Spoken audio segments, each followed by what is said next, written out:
जम्मू कश्मीर के पहलगाम के बेस्टर्न में मंगलवार यानी कि 22 अप्रैल को बड़ा आतंकी हमला हुआ, जिसके बाद पूरे देश में आक्रोश है। आतंकियों ने पर्यटकों के एक ग्रुप को निशाना बनाया, जिसमें 26 लोगों की मौत हो गई। दर्जन भर से ज्यादा लोग इस हमले में घायल भी हुए, जिनका अस्पताल में इलाज चल रहा है। आतंकियों को पकड़ने के लिए सुरक्षा बलों द्वारा सर्च ऑपरेशन चलाया जा रहा है। इस घटना से न सिर्फ टूरिस्ट बल्कि कश्मीर में रहने वाले लोगों में भी गुस्सा बहुत है। इस आतंकी हमले से कश्मीर के लोकल लोगों के पेट पर भी लात पड़ी है, साथ ही कश्मीर के टूरिज्म कारोबार को भी गहरा नुकसान पहुंचा है। तो चलिए आपको इस वीडियो में बताते हैं कि देश और दुनिया भर से टूरिस्टों के कश्मीर पहुंचने पर वहां की इकोनॉमी को कितना फायदा पहुंचता है। मंगलवार को पहलगाम में सैलानियों पर हुए आतंकी हमले का असर दिखना शुरू हो गया है। जिन लोगों ने भी कश्मीर जाने के लिए फ्लाइट की टिकट बुक कराई थी, उन्होंने धड़ाधड़ टिकट कैंसिल कराना शुरू कर दिया है। इतना ही नहीं, कश्मीर में बड़े पैमाने पर होटलों और कैब की बुकिंग भी कैंसिल होने लगी है। धरती पर स्वर्ग कहे जाने वाला कश्मीर के लिए कमाई के प्रमुख स्रोतों में पर्यटन का खास स्थान है। कश्मीर का सालाना टूरिज्म इंडस्ट्री 12,000 करोड़ रुपए का है।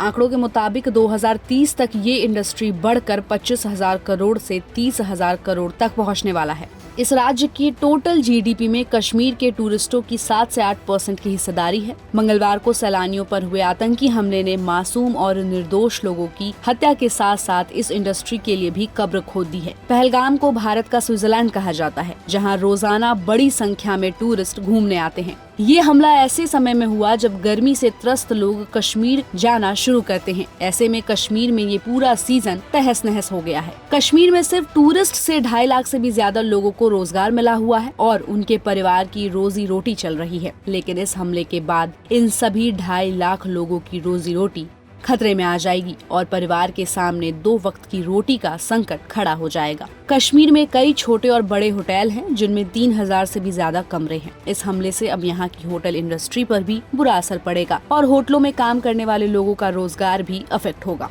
इतना ही नहीं, सिर्फ डल झील में 1500 से ज्यादा हाउस बोट चलती हैं, जिससे हजारों लोग समय पर 2 वक्त की रोटी खाते हैं। अब उन पर भी मुसीबत टूटने वाली है। कश्मीर को केंद्र शासित प्रदेश बनाए जाने के बाद यहाँ आने वाले टूरिस्ट की संख्या में लगातार बढ़ोतरी हो रही है। 2020 में यहाँ 34 लाख सैलानी आए थे। 2021 में कश्मीर आने वाले सैलानियों की संख्या कई गुना बढ़कर 1 करोड़ 13 लाख हो गई। फिर 2022 में यहाँ 1 करोड़ 88 लाख, 2023 में 2 करोड़ 11 लाख और 2024 में 2 करोड़ 36 लाख सैलानी आए। 2024 में आए टोटल सैलानियों में 65,000 से ज्यादा फॉरेन सैलानी शामिल थे। कश्मीर के प्रमुख टूरिस्ट प्लेस में गुलमर्ग, सोनमर्ग, पहलगाम और डल झील का नाम सबसे ऊपर है। 2024 में गुलमर्ग ने 103 करोड़ रुपए का रेवेन्यू जनरेट किया था। केंद्र सरकार भी कश्मीर और कश्मीरियों की जिंदगी को बेहतर बनाने के लिए पिछले कई सालों से प्रयास कर रही है। केंद्र ने कश्मीर में टूरिज्म को बढ़ावा देने के लिए कई कदम उठाए हैं। इनमें बेहतर इंफ्रा के लिए 1,000 करोड़ रुपए का बजट, बेहतर एयर कनेक्टिविटी,